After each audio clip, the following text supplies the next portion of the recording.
अविश्वास की जो ना गुंजाइश दास छोड़ेगा नहीं। यदि आप धैर्य पूर्वक इन सत्संगों को, दास के वचनों को, जो गॉड गिवन है, परमात्मा के दिए हुए परम अक्षर ब्रह्म के, सत्य पुरुष के, वो आपको सुनाता हूं। ये किसी डूम भाट के गीत दास नहीं सुनाता, उस परमात्मा का दिया हुआ ज्ञान आपके रूबरू और सभी सदग्रंथों से मेल करके आपके समक्ष प्रमाणित करता हूं। और फिर आपको कुछ दिनों के बाद कति संशय नहीं रहेगी। प्रारंभ में तो संशय होती ही होती है, इन संशयों में ही आप सुनते ही रहिए इस ज्ञान को। इन्हीं से, इस सुनने से, इस सत्संग के सुनने से आपके संशय नाश हो जाएंगे, बिल्कुल संशय नहीं रहेगा। तो कहने का भाव ये दास का है कि पहले हमारा कोई मजहब नहीं था, अब ये इतने धर्म बन गए। पहले एक केवल मानव धर्म था, सभी वेदों में वर्णित विधि अनुसार साधनाएं करते थे, जैसा भी उनके गुरु लोग बताते थे। तो उसका कारण कहां से प्रारंभ हुआ? जब हम यहां महादुखी हुए, किसी का पुत्र मर रहा है, किसी की पुत्री विधवा हो गई है, किसी के माता पिता दोनों ही मर जाते हैं 10-10 वर्ष 12 वर्ष के बच्चों को छोड़कर, और किसी माता पिता के सामने ही पूरा परिवार नाश को प्राप्त हो जाता है। कहीं पर भूकंप आकर हजारों की संख्या में व्यक्ति मारे जाते हैं, आराम से सो रहे होते हैं, ना जाने के बिजली गिर जाती है, कहीं पर अचानक फ्लड आ जाती है, सब परिवार के सदस्य, कोई इधर मर रहा है, कोई इधर फिर रहा है, कोई कहीं पहुंच गया, और कितने प्यार से हम विश्राम कर रहे होते हैं। तो ऐसे गंदे लोक में आकर हम शेष बचे हुए ये सोचते हैं कि हमारे ऊपर ये आपदाएं नहीं आएंगी। ये भूल है आपकी। आज तो हम रोज मौत को साथ लिए फिरते हैं, सफर हम करते हैं। 90% व्यक्ति आज सफर में रहते हैं, 80% चाहे कोई मोटरसाइकिल पे, चाहे कोई अपने किसी कारण से भी गाड़ी में। तो ये तो मौत साथ चल रही है हमारे पैरेलल। हम ऐसे लोक में रह रहे हैं। परमात्मा को दया आई कि चल इन नालायकों को फिर बता देता हूं कि आ जाओ वापस यहां पर, तुम सदा सुखी हो जाओगे। अपने आत्माओं, जब परमात्मा वहां तपतशिला के ऊपर आया, जहां ये प्राणियों को भून रहा था, इसका कुकर चल रहा था, वहां पर जब वो परमेश्वर हमारे पास आकर खड़े हुए, हमारे पिता, वो इतने समर्थ शक्ति है, इतने शीतल भगवान है, उनको सोम की उपाधि दी जाती है। सोम माने चंद्रमा, चंद्रमा जैसे शीतल। यानी ये तो एक उदाहरण है, लेकिन वो तो बर्फ से भी शीतल है। तो कहने का भाव ये, जब हमारे पास आकर खड़े हुए, जब वो तपतशिला पर जल रहे थे, 1 लाख प्राणी, उनमें ऋषि भी थे, मैं ऋषि भी थे, गुरु भी थे, शिष्य भी थे, आम जनता के व्यक्ति भी थे। परमात्मा के वहां उपस्थित होते ही उस तपतशिला यानी पत्थर की टुकड़ी को शिला बोलते हैं। एक तई के, बहुत बड़ी तई के समान है। बाकी सूक्ष्म शरीर जो होता है वो ज्यादा बड़ा नहीं होता, अपने अंगूठे के साइज का रह जाता है, आकार ज्यों का त्यों रहता है। जिस भी शरीर से आप निकल कर गए हो, जब तक आपको दूसरे शरीर में नहीं डाल देता, नहीं आपका दूसरा शरीर नहीं मिलता, तब तक आपका वैसा ही शरीर रहेगा। चाहे आप पितर रूप में रहो, चाहे भूत रूप में रहो, या वैसे भटकते रहो कहीं पर, या स्वर्ग आदि में रहोगे। स्वर्ग के अंदर जाने के बाद फिर आपको नए सिरे से शरीर मिलता है, वहां अलग से शरीर फिर आपका बहुत लंबा चौड़ा और बड़ा बन जाता है। तो कहने का भाव यह है कि रहेगा आकार मनुष्य का ही। तो जब ये दूसरे शरीर में पशु पक्षी के में चला जाता है, तो फिर उस पशु वाला ही शरीर आपका रहेगा। जब उससे निकल जाएंगे तो नेक्स्ट में प्रवेश होगा तो उस जैसा ही हो जाएगा। फिर मनुष्य शरीर में आएगा तो मनुष्य जैसा ही, मनुष्य के अंदर जो आपका जीव आएगा उससे निकलेगा तो फिर भी वो मनुष्य जैसा ही रहेगा। ऐसा होता है। तो इसको ये बहुत थोड़े ही स्थान पर लाखों की संख्या में बैठ सकते हैं।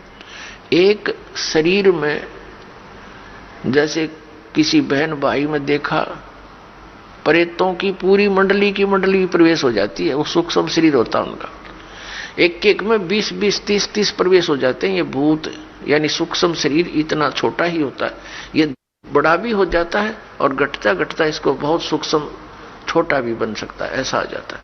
इस अंगूठे से भी छोटा बन जाता है, यानी इसमें एक ऐसा तत्व है जो सूक्ष्म ही है। अब उसका क्या आपको प्रमाण दें? जैसे जो भक्त इस दास से उपदेशी हैं, परमपिता की यथार्थ भक्ति कर रहे हैं, उनकी आंखों के सामने कुछ भक्ति के लक्षण दिखाई देते हैं, ऐसे सूक्ष्म हैं वो, तार से दिखाई देंगे, कुछ और भी बहुत सी ऐसे नजर आएंगे। वो इतने सूक्ष्म होते हैं, वो आपके भक्ति के परिणाम हैं, लक्षण हैं। आपकी कितनी भक्ति बढ़ गई है वो उसका वो समझ लो पैमाना है। और वो इतना सूक्ष्म है कि आप जैसे बस में बैठे हो या गाड़ी में बैठे हो अपनी कार में, और शीशा बंद हो, उस ग्लास से देख रहे हो तो शीशे के बाहर भी दिखेगा आपको, यानी शीशे को भी पार कर जाता है। और अंदर देखोगे तो यहाँ निकट से निकट भी बहुत छोटा भी हो जाता है। तो इस टाइप का सूक्ष्म शरीर होता है, जो यहाँ की दूरबीन सूक्ष्मदर्शी या फोटो कैमरे में नहीं आ सकता। वो सूक्ष्म ऐसा होता है शरीर। तो पुण्यात्माओं, कई भक्त, कई बहन भाई चिंतित हो जाते हैं।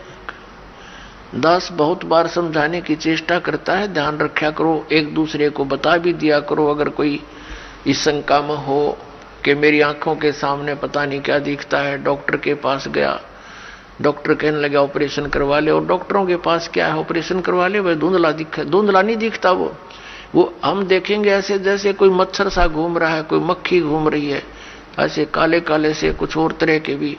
वो तो जैसी जिसकी भक्ति बढ़ती चली जाएगी, वो आपकी भक्ति का पैमाना जैसा अंजन आंजिए चश्मों में दिखंत, जैसी भक्ति करेगा तेरी आंखों के सामने आपको अपनी भक्ति की कमाई दिखने लग जाएगी। ये आपका एक वो होगा, भक्ति का पैमाना होगा। आपका बैंक बैलेंस समझ लो, आप देख रहे हो सामने।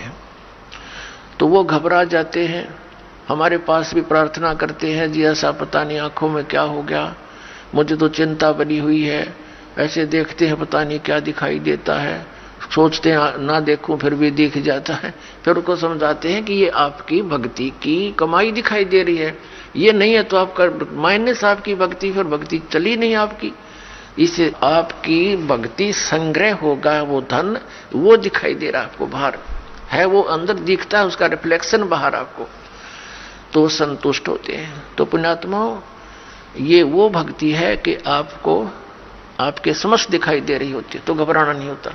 तो प्रसंग ये आता है कि वहां तपशिला के ऊपर फिर वो उनको भून रहे थे, परमात्मा आकर खड़े हो गए। वो तपशिला तो ज्यों की तो गर्म है, बहुत ज्यादा उसका जो है टेम्परेचर है, तापमान है, लेकिन परमात्मा के वहां पहुंचते ही वो उसकी जो आंच है, उसकी आंच जो है उन तपशिला पर पड़े हुए गिरे हुए उन प्राणियों को प्रभावित नहीं कर रही थी।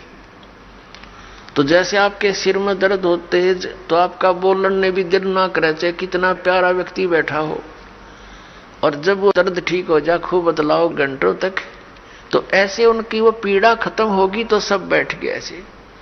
और देखा, उन्हें सोचा भगवान आ गया, और कहा हे भगवान, उन्हें सोचा तो ये था कि यहाँ भगवान आ गया, और वो आ गया रियल भगवान, रियल गॉड आ गया वहां पर। उसने कहा, सब प्राणियों ने पूछा हे परमात्मा, हम अब यहाँ कौन से कर्म का दंड भोग रहे हैं, क्योंकि यहां हमने विधान का पता है कि जैसे कर्म करेगा वो भोगने पड़ेंगे। यदि पाप करोगे तो पाप भी भोगने पड़ेंगे, पुण्य करोगे तो पुण्य भी प्राप्त होंगे, या जैसा कर्म करोगे वैसा ही मिलेगा। और परमपिता परमात्मा परम अक्षर ब्रह्म सत्य पुरुष कबीर साहिब का विधान है कि यदि उनकी सत्य भक्ति करोगे तो आपके पापों का नाश कर दिया जाएगा, पाप आपको भोगने नहीं पड़ेंगे। और अधिक जानकारी वसंत रामपाल जी महाराज जी से निःशुल्क नाम दीक्षा प्राप्त करने के लिए संपर्क करें। हमारे संपर्क सूत्र है 8222880541 8222880541। 98805442। आप नीचे स्क्रीन पर दिए गए हमारे अन्य नंबरों पर भी संपर्क कर सकते हैं। विजिट करें हमारी वेबसाइट पर। हमारी वेबसाइट है www.jagatgururampalji.org।